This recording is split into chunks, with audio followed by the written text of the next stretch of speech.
nakita nila yung patotoo ni Joshua eh. Ang Panginoon niya, nakita yung buhay ni Joshua, sila pa kaya? Kasi kung ito si Joshua, namumuhay ng kasamaan o puro kasalanan, hindi yan i-appoint ng Panginoon. Baka saan mo lang dalhin mga taga-Israel. Hindi yan darating ng, sa promised land. But God knows kung ano ang buhay ni Joshua. And God knows kung ano ang buhay ng Pastor Bernard. Kaya kung paano nirespeto ng mga taga-Israel si Joshua, church, we give the respect. We give the right love para sa ating pastor.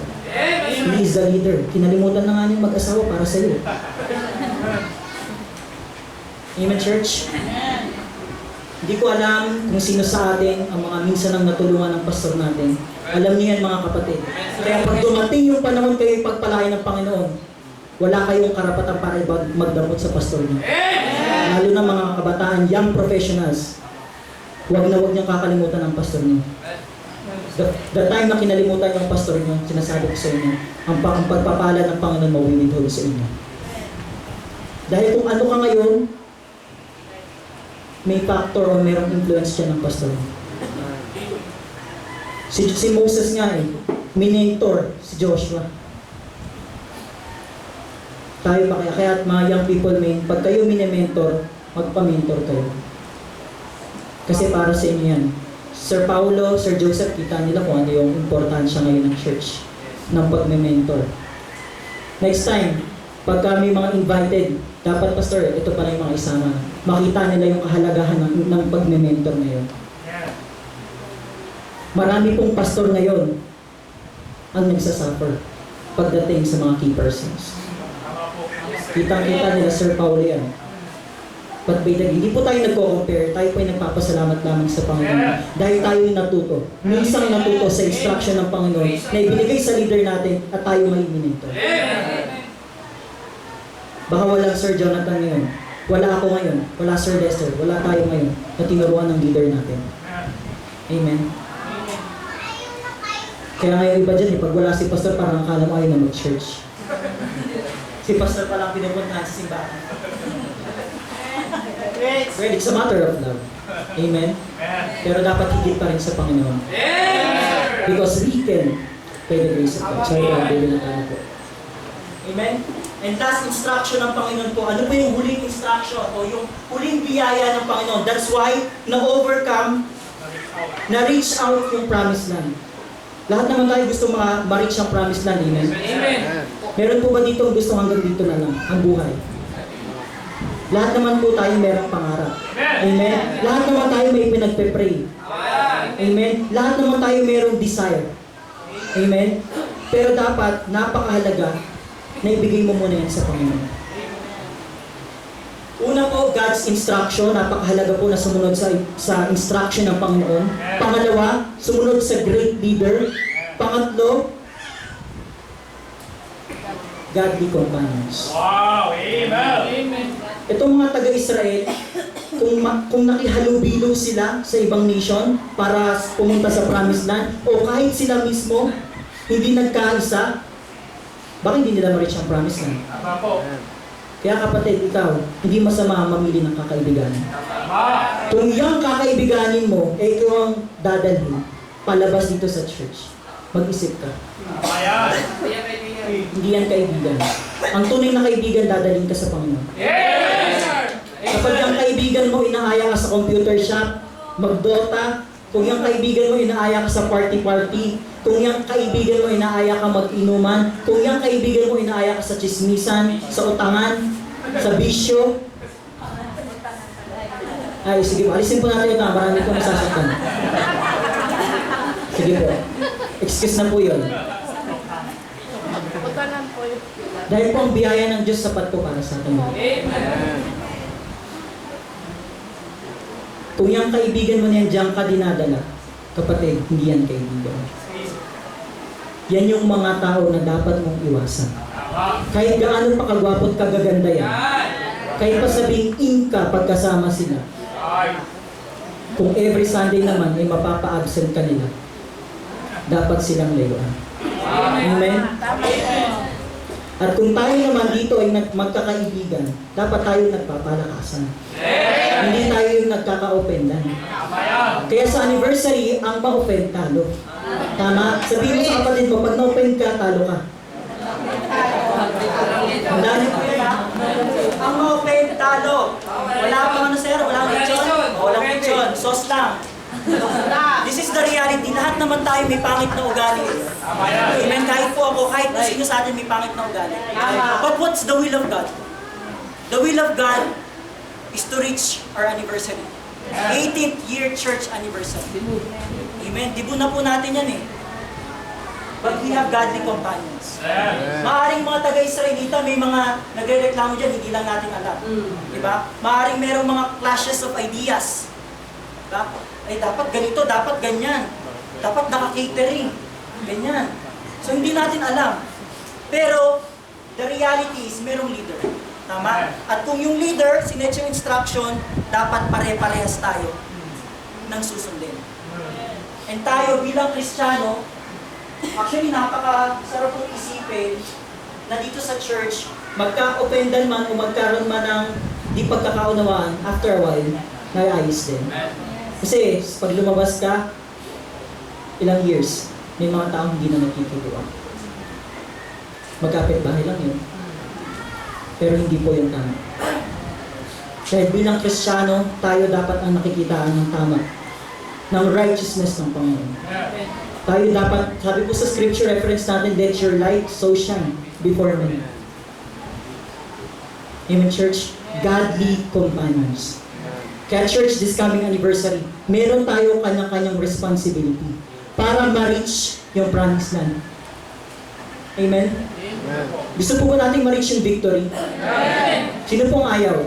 Huwag po kayong attend next Sunday. Dahil for sure, kaka-offendan ka lang, kakatisuran ka lang.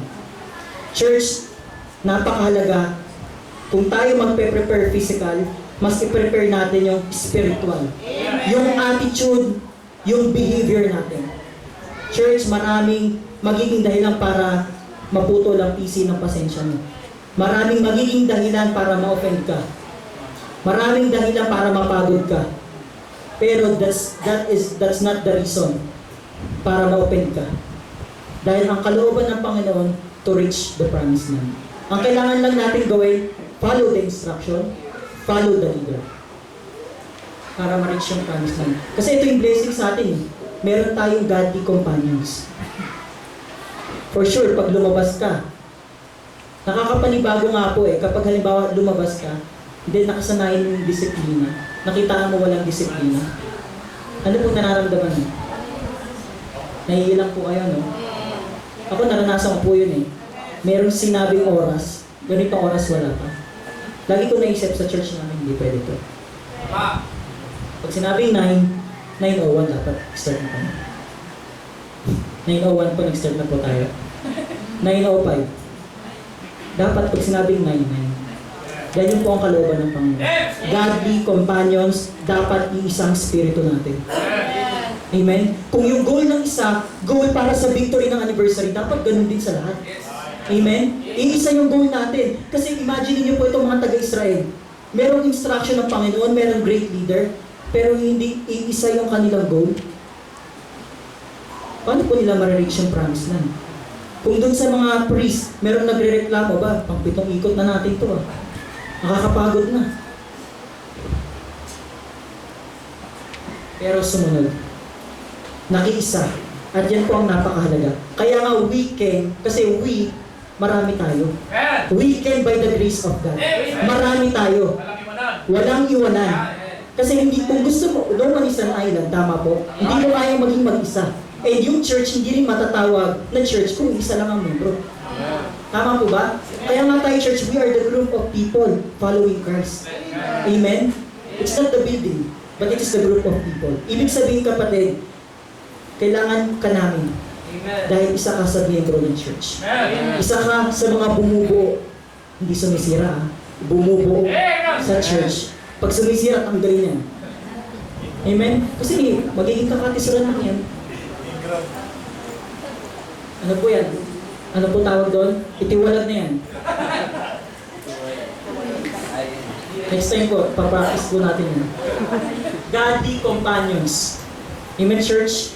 Walang iwanan. Kasi hindi mo rin kaya mag-isa. Hindi mo nga matiis na hindi humingi ng prayer request eh. Yes, sir! Hindi mo nga matiis na mag-chat sa Team BBBC eh. Ibig sabihin, you need fellow Christians. Amen! Amen? Yung fellowship mo nga lang na hindi mo makita yung isang kapatiran namimiss mo eh. And pansinin niyo po this is the reality. Maghanap ka ng ka-fellowship sa labas, hindi ka magtatagal. Pag nagtagal ka, there's something wrong. Kasi yun po ang realidad. Kung ikaw ay Kristiyano at mas na-enjoy mong fellowship sa labas, may mali sa'yo kapatid. Mas dito ka naiinis. Anong problema sa'yo? Parang kami okay naman kami. Anong problema sa'yo kapatid? Mas nag-i-enjoy ka sa labas. Nandito pa ba ang puso mo? Nasa Panginoon pa ba ang puso mo? Amen? Kasi weekend by the grace of God. Ang sarap sabihin ng weekend by the grace of God, kasi isa yung puso natin. Lahat tayo nakatingin dun sa promised land. Lahat tayo nakatingin sa anniversary natin na mayroong victory. Amen? Tapos yung isa, hindi pala yun ang naman ng puso. Bakit naman ng ganun? Pero po bang ganun? Bakit po ng ganun? Weekend by the grace of God. Iisa po tayo. Amen. We take as one. Kasi hindi mo naman pwedeng sabihin na sa maraming tao, napapalibutan na kita. Napapalibutan ko na kayo. Iisa ka, napapalibutan mo sila. Baka ikaw yung napapalibutan nila kapatid. Magulat ka, ikaw ang bumagsak dyan. Amen? At bilang godly companions, dapat tayo mismo nag-i-encourage sa bawat isa. Kapatid, kaya mo yan. Amen? Kita natin. Kita ni Sir Jonathan ng Topacio family. Kuno ang godly companions kahapon. Amen? Church, dito nyo lang matatagpuan yan. Pumunta sa kapitbahay mo, baka tanggihan ka pa na. You need godly companions. Sa paghingi ng advice, godly companions pa rin. Huwag kang manghingi sa mga unbeliever. Baka suicide ang i-recommend yan sa'yo. Totoo po yan. Kasi kung hihingi ka ng advice sa taong walang talino nagbumula sa Diyos, hindi magiging magandang resulta niya. Kaya nga merong core, kaya nga merong leader, kaya nga merong pastor. Godly companions mo yan kapatid. Dapat dito mo ini-invest yung time mo. Sa kanila ka nakikipag-fellowship. Kasi iisa yung goal nyo. Kasi yung mga unbelievers, iba goal niyan. Mag-party-party ang goal niyan. Gumawa ng kasalanan ang goal niyan. Hindi mangarap ang goal niyan. Kabaliktaran natin sila. Kaya dapat bilang Kristiyano, nakikitaan tayo ng pagkakaisa. Kasi hindi mo masasabing weekend by the grace of God kung iba-iba naman yung ginagawa natin. Kung iba-iba naman yung goal natin. We need godly companions. Amen. Amen, church?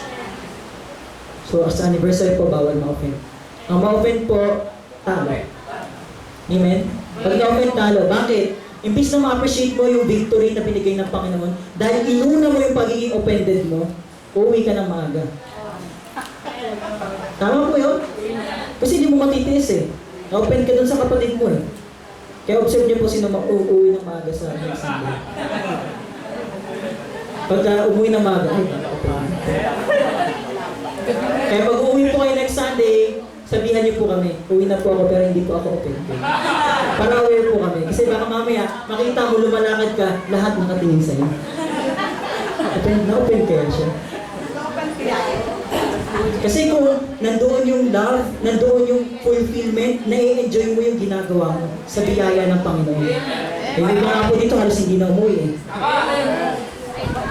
Amen? Kasi weekend by the grace of God. Kasi ito pong reality mga kapatid. Yung mga mukha po na nandito, sila din po yung makikita nyo sa langit. Amen? At tanggapin nyo man o hindi nyo tanggapin, sila po talaga. Wala po kayong magagawa. Sila po talaga. Sila po yung makikita natin sa langit. Kaya ngayon pa lang po tanggapin nyo na. Amen? Tanggapin na po natin. That's the reality. Kasi gano'n naman yung mga taga-Israel eh. Tanggapin man nila o hindi, lahat sila nasa promise land. Na-conquer nila yun, maging magkapit-bahay man sila, lahat sila magkikita-kita din. Kaya kapatid, it's a matter of acceptance. It's a matter of the right heart. Amen? Kaya pag inuna mo yung pride, inuna mong open, hindi mo ma-enjoy. Lalo na sa anniversary natin, di mo pa naman. Amen? By the grace of God. Amen? Now, So ito po yun, and it came to pass on the seventh day, that they rose early about the dawning of the day. Ayan na po yun. So ito na po yung seventh day na po, gumising ng maaga. Sabi dyan, dawn of the day. This is Old Testament pala, gumigising na talaga ng maaga. Ano nangyari sa New Testament Church? Sa atin, ano nangyari sa atin? Amen? Gumigising ng maaga, sabi and compass the city after the same manner 7 times. So, ano yung instruction ng Panginoon? Ginawa nila. Kaya na-reach nila yung victory. Ibig sabihin, talagang lahat willing sumunod sa Panginoon. Amen. Kasi nakikita na nila yung victory Kumbaga naaamoy na nila yung tagumpay. Kaya maaga pa lang, gumising na sila. Kasi 7 times yung gagawin nilang ikot. And then on that 7th day, doon nila marireach yung victory. By the grace of God. Kaya church, napakahalaga. Bilang church, bilang mga Kristiyano, dapat iisa yung laman ng puso natin. Iisa yung ginagawa natin na nakakalugod sa harapan ng Panginoon. Buo. Sila nga madaling araw pa lang gising na. Tayo po ba, oras tayo gumising? Doon po sa inatinan namin church, sabi ni Sir Jonathan, 7:45 po kami nagsimula. Natapos po kami 1:00. Kaya gaganti po kami ngayon. Hanggang 1:00 po tayo. Amen? Pero good thing doon, nakita po nila yung kahalagahan. May nagsabi pa, okay lang, maganda naman So pagpangit pa, hindi sila awit.